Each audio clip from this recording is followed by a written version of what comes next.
Kayo! Kayo ang may kasalanan kung bakit ito nangyari kay Wilfred. Ano bang narinig mo? Bakit parang alam na alam mo kung anong nangyari kay Wilfred? Baka naman ikaw ang may gawa nito kay Wilfred. Ang tanga ko naman tulad mo kung yun yung gagawin ko. Kung hindi niyo siya pinabayaan, hindi ito mangyayari kay Wilfred. Carol, ano bang ginawa mo? Ha? You're the reason why he's in danger. Ronnie, please. Hindi porket nakapagpiyansa ka lang malaya ka nang gumawa ng gulo ulit.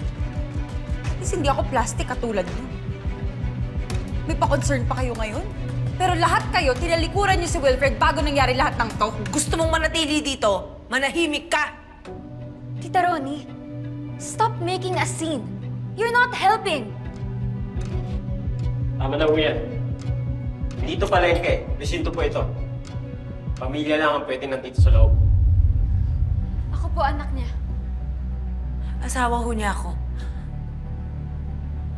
Dating asawa. Dating asawa gamit ang peke mong pangalan. Tandaan mo, nullified ang kasal niyong dalawa.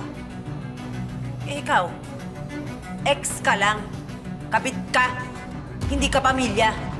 Ina ako ng anak ni Wilfred. Sige na.